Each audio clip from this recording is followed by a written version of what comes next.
Picture this. You're a Roman senator in 39 AD. You've spent your entire life climbing the political ladder, kissing the right togas, making the right connections. You finally make it to the most prestigious governing body in the known world.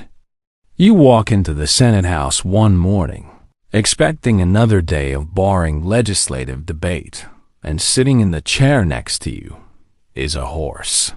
Not a metaphorical horse. Not a guy who looks like a horse. An actual, literal, four-legged, hay-eating horse. And he outranks you.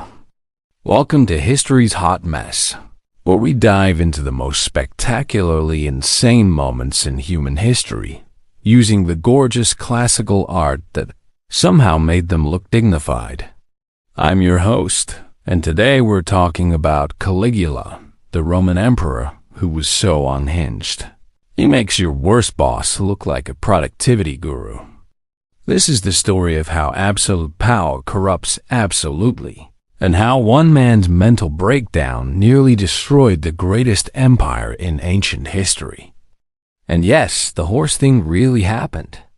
Before we dive into this beautiful disaster, if you're here for history that's equal parts educational and absolutely unhinged, you're in the right place.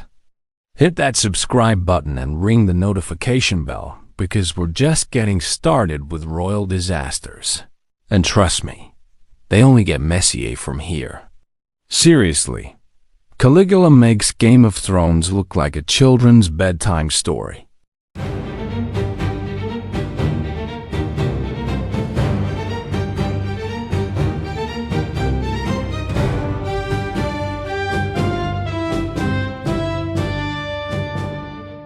Let's start with the biggest plot twist in Roman history.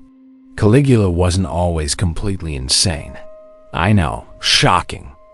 His real name was Gaius Julius Caesar Germanicus, and yes, he was related to that Caesar. His nickname Caligula means little boots because, as a toddler, he wore tiny military boots while hanging around Roman army camps with his father, Germanicus. Cute origin story, right? Well, buckle up, because this heartwarming tale is about to take a hard left turn into psychological horror. Caligula's father, Germanicus, was basically the golden boy of Rome, beloved general, perfect son-in-law to Emperor Tiberius, destined for greatness. Then he mysteriously died in Syria in 19 AD. Was it poison? Political assassination? Natural causes? Nobody knows for sure, but in a world where politics literally involved stabbing people, the smart money was on foul play.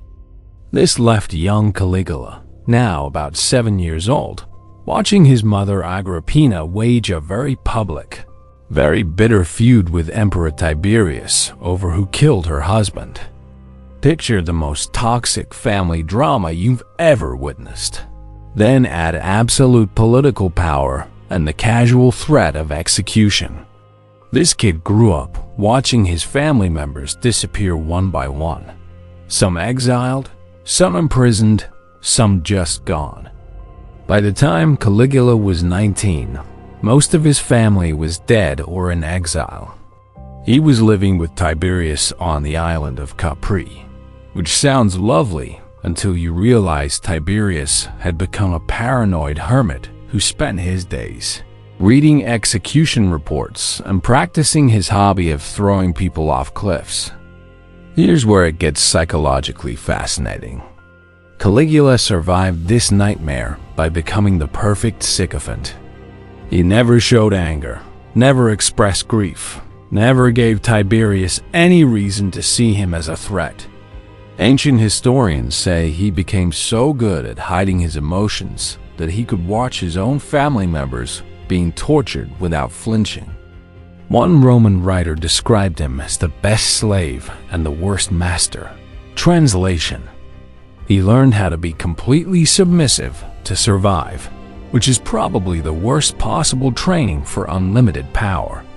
It's like teaching someone to drive by blindfolding them for 10 years. then handing them the keys to a Formula One car. When Tiberius finally died in 37 AD, there are some delicious rumors about Caligula helping that along, but we'll save that for another episode. Rome threw the biggest party in imperial history. The guy they'd been stuck with was a paranoid recluse who'd spent his later years basically terrorizing the empire from his pleasure island. Now they were getting his young, charismatic, supposedly stable great-nephew.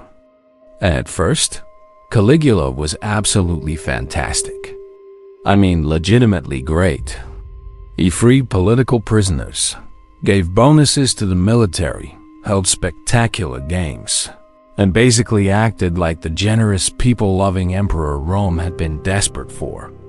The people adored him. The Senate thought they'd hit the jackpot. Everyone was convinced they'd dodged the crazy bullet. He'd paid off Tiberius's debts, recalled exiles, and published the imperial budget because transparency is good governance, right? He held chariot races, gladiatorial contests, and theatrical performances. He was basically the anti-Tiberius, and Rome couldn't get enough. But here's the thing about trauma. It doesn't just disappear because you get a promotion. All those years of suppressing every natural human emotion, of watching family members vanish, of living under constant threat of death. That psychological pressure was building like a volcano, and Rome was sitting right on top of it. The first sign something was wrong came about 8 months into his reign. Caligula got sick, really sick. Fever, delirium, the works. Rome held its breath. They'd just gotten their perfect emperor, and now he might die? The entire empire basically prayed for his recovery. And then he got better. Physically, anyway. Mentally. Well, let's just say the man who woke up from that fever was not the same person who had gone to sleep. The change was subtle at first. Caligula started making interesting decisions. He began having people executed for incredibly petty reasons. A senator made a joke about his appearance. Death. Someone forgot to mention his name in a prayer. Also death. A gladiator fought poorly. You guessed it, death. But these weren't just random killings. They were theater. Caligula had discovered that absolute power meant he could turn his psychological damage into entertainment. He started forcing senators to run beside his chariot in their togas. Picture your most dignified grandfather being made to jog alongside a sports car in his pajamas, and you'll get the idea. He made high-ranking officials fight in gladiatorial games, not to the death, but just humiliating enough to remind everyone who was in charge. He'd invite dinner guests over, then spend the evening describing in graphic detail how he could have them killed whenever he wanted, all while they tried to enjoy their wine and pretend this was normal conversation. And then came the spending. Oh, the spending. Remember how I mentioned he was fiscally responsible at first? Well, that lasted about as long as a New Year's resolution. Caligula discovered that being emperor meant access to the largest treasury in the ancient world, and he treated it like his personal Amazon account with unlimited credit. He built a temporary floating bridge across the Bay of Naples, 3 miles long, just so he could ride across it wearing Alexander the Great's breastplate, because apparently walking around water was for peasants. The bridge served no purpose except to let Caligula live out his fantasy of being a legendary conqueror. He started construction projects that made no sense, a palace that extended into the sea, theaters that were torn down and rebuilt multiple times, an aqueduct that went nowhere. It's like if someone gave a toddler with a DHD an unlimited construction budget. But the real warning sign that something was fundamentally broken in Caligula's brain was how he started talking about himself. He began claiming he was a god. Not metaphorically, like, "I'm the god of this company." Literally.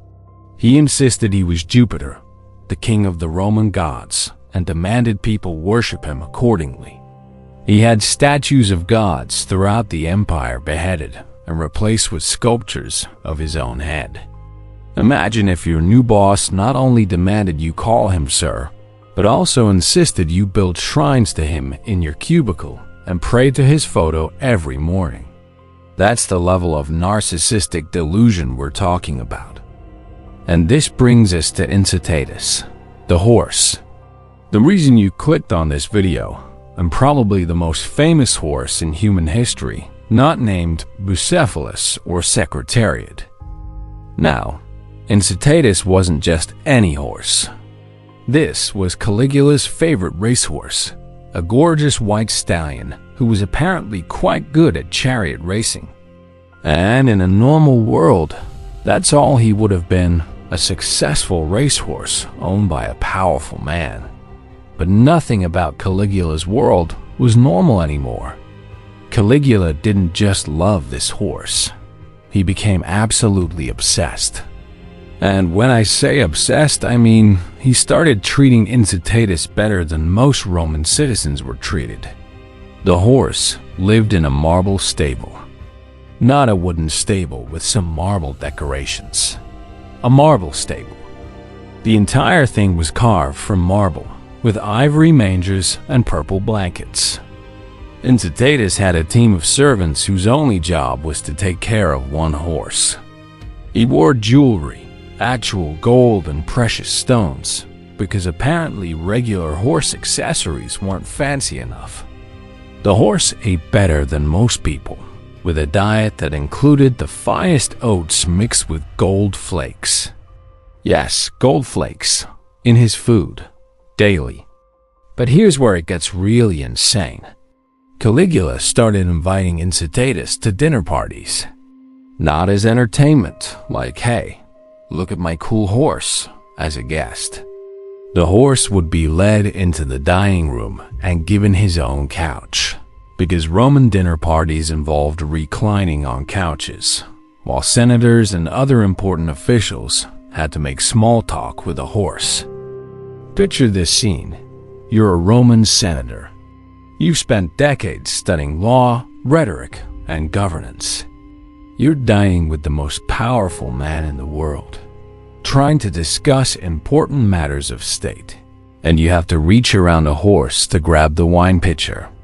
The horse is wearing better jewelry than your wife, eating food that costs more than your annual salary, and you're expected to treat this situation as completely normal. And if you thought that was the peak of the insanity, you were adorably wrong. Caligula decided that Incitatus should have his own house, not a stable, a house, with servants, furniture, and dinner parties where the horse was the host. Roman dignitaries would receive formal invitations to dine at Incitatus's house, where they would have to bring gifts and engage in diplomatic conversations with the horse. The historical sources vary on exactly what happened next, but the most commonly reported story is that Caligula announced his intention to make Incitatus a consul, one of the two highest-ranking officials in the Roman government. A consul was basically like being vice president, Supreme Court justice, and Secretary of State rolled into one position. Now, some historians think Caligula was joking. This was his way of insulting the Senate by implying a horse could do their job as well as they could. But given everything else we know about his behavior, and given that he had already made the horse a priest of his own cult, the smart money says he was absolutely serious about promoting his horse to the second highest position in Roman government. Think about the implications here. This would mean that in official government proceedings, Incitatus would outrank everyone except the emperor himself. Military commanders who had conquered entire provinces would have to salute a horse. Foreign ambassadors would have to negotiate treaties with a horse. The horse would have veto power over legislation. And the absolutely beautiful part? The Senate couldn't do anything about it. Opposing the emperor's decisions was treason, punishable by death. So they had to sit there, straight-faced, and pretend that promoting a horse to consul was perfectly reasonable governance. But Caligula wasn't done. Oh no, the horse thing was just the appetizer in his buffet of insanity. Once he realized he could literally do anything without consequences, his imagination really started running wild. He declared war on Neptune, the god of the sea. Not metaphorically. He literally ordered his army to march to the beach and attack the ocean. Soldiers were commanded to stab the waves with their swords, throw spears into the water, and collect seashells as spoils of war to bring back to Rome as proof of their victory over the sea god. Imagine being a battle-hardened Roman legionnaire, having fought Germanic tribes and conquered foreign lands, and your emperor orders you to wage war against literal water. These soldiers had to stand there in full military gear, stabbing the ocean while their commander screamed at Neptune to surrender. He also decided he wanted to be worshipped in the Temple of Jerusalem, which was problematic since Jewish law forbade any graven images in their holiest site. When the Jewish population understandably refused, Caligula threatened to have a massive statue of himself erected in the temple and declared that anyone who wouldn't worship it would be executed. This nearly triggered a massive revolt across the entire Jewish population of the empire. The governor of Syria had to frantically negotiate to prevent a religious war that would have destabilized the entire Eastern Mediterranean. All because Caligula's ego couldn't handle the idea that anyone, anywhere, wasn't worshipping him. Then there was his relationship with his sisters. Roman emperors marrying within their family wasn't unheard of. Cleopatra did it, after all, but Caligula took it to disturbing new levels. He had incestuous relationships with all three of his sisters, but his favorite was Drusilla, whom he treated as his wife and reportedly planned to make his heir. When Drusilla died of illness in 38 AD, Caligula's grief response was excessive. He declared her a goddess, made mourning her death mandatory throughout the empire, and made it illegal for anyone to laugh, bathe, or dine with their families during the mourning period. The entire Roman Empire was forced to grieve for his dead sister wife like she was their own family member. But my personal favorite Caligula story involves his appearance at gladiatorial games. He was obsessed with gladiators and often fought in the arena himself, but only against opponents who were given wooden swords while he had real weapons. He would defeat these helpless fighters and then parade around the arena accepting cheers for his victories. One day, he decided the games were moving too slowly, so he ordered his guards to throw an entire section of spectators into the arena to be eaten by wild animals. His reasoning? We need more entertainment, and these people look bored. Just casual mass murder for the sake of improving the show's pacing. He also had a habit of reading death sentences during dinner parties. He'd invite Rome's elite over for an elegant evening, then pull out a scroll and start listing people who were going to be executed. Watching his guests' faces to see their reactions, it was like playing Russian roulette with the guest list. Now, you might be wondering how Roman society, the civilization that conquered most of the known world, put up with this madness for almost 4 years. The answer is, they didn't. Well, not indefinitely. By 40 AD, Caligula had managed to unite virtually every powerful person in Rome against him, which is actually quite an achievement when you think about it. Senators hated him for the humiliation and arbitrary executions. The military hated him for the fake victories and ridiculous orders. The people hated him because his insane spending had bankrupted the empire, leading to higher taxes and reduced services. Even his own bodyguards, the Praetorian Guard, were getting tired of his behavior. These were professional soldiers whose job was literally to die protecting the emperor, and they were starting to think maybe Rome would be better off without this particular emperor. The conspiracy that finally formed against him included senators, military officers, and members of his own household staff. The plot was led by Cassius Chaerea, a Praetorian tribune whom Caligula had repeatedly humiliated by giving him passwords like love and kiss, basically forcing this tough military commander to say cutesy words every time he needed to do his job. The final straw came during the Palatine Games in January of 41 AD. Caligula was attending theatrical performances, and the conspirators saw their chance. They cornered him in an underground passageway beneath the palace, and, well, let's just say they solved Rome's Caligula problem permanently. The assassination was swift and brutal, over 30 stab wounds, because apparently they really wanted to make sure the job got done. Caligula was 28 years old and had been emperor for less than 4 years, but in that short time, he had managed to nearly destroy the Roman Empire through sheer, concentrated insanity. The immediate aftermath of Caligula's death was chaos.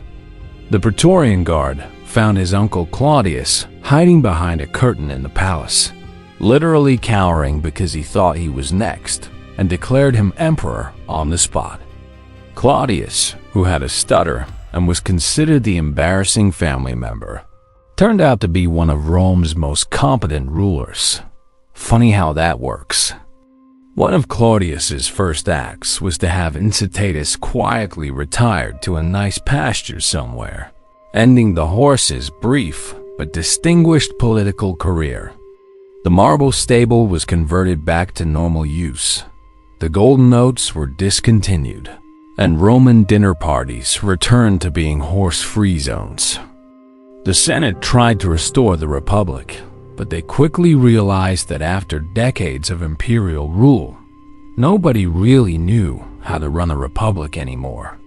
It's like trying to go back to using a flip phone after years with a smartphone. Technically possible, but nobody remembers how it works. Claudius also had to deal with the financial disaster Caligula had created. The treasury was completely empty. Public works projects were half-finished and abandoned, and the empire's credit rating was basically ruined. It took years of careful fiscal management to undo the economic damage of 4 years of imperial retail therapy. But perhaps the most lasting impact of Caligula's reign was psychological. Romans had learned that absolute power could corrupt absolutely, and that even someone who seemed perfectly normal could become a monster when given unlimited authority. It was a lesson that would influence Roman politics for generations. So what can we learn from Caligula's spectacular 4-year reign of terror? Well, for starters, maybe don't give unlimited power to someone whose entire childhood was spent watching family members get murdered for political reasons. That seems like it should be obvious, but apparently it needed to be said. Caligula's story is fascinating because it shows how quickly a civilization can go from prosperity to madness when institutions fail to check individual power. Rome was the most advanced society in the ancient world, with sophisticated laws, military organization, and governmental structures. And yet, one mentally unstable person with absolute authority nearly destroyed it all in less than 4 years. The horse story, as ridiculous as it sounds, actually represents something profound about the nature of power and sanity. When you can make your pet horse a government official and nobody can stop you, You've crossed the line from leadership into pure narcissistic fantasy. Incitatus wasn't just a horse. He was a symbol of how completely disconnected Caligula had become from reality. And maybe that's the real lesson here. Power doesn't just corrupt. It can completely separate people from the consequences of their actions. Caligula could declare war on the ocean because he never had to personally fight the waves. He could bankrupt the empire because he never had to worry about paying his own bills. He could treat human beings like disposable entertainment because he never had to face real accountability. The Roman Empire survived Caligula, but it was forever changed by the experience. They learned that their system needed better safeguards, better ways to remove leaders who had lost touch with reality, and better recognition of the warning signs when someone is becoming dangerous. And Incitatus? Well, he probably lived out his days as the only horse in history who could legitimately claim to have held high government office. Not a bad resume for a racehorse. That's our first dive into the beautiful chaos of history, where the truth really is stranger than fiction. If you enjoyed learning about Rome's most dysfunctional emperor and his politically ambitious horse, you're going to love what's coming next in our Royal Disasters playlist. Next week, we're talking about King John of England, the man who managed to lose an entire empire through sheer incompetence, and whose failures were so legendary that no English king has been named John since. Spoiler alert. It involves losing a war to his own barons, misplacing the crown jewels in a swamp, and somehow making his subjects so angry they invented constitutional monarchy just to limit his power. Don't forget to subscribe for more royal disasters. Hit the like button if you learned something new about ancient Rome's strangest political appointment, and let me know in the comments which historical disaster you'd like to see covered next. Until next time, remember, history is a hot mess, but at least it's educational. Thanks for watching History's Hot Mess, where the past gets messy.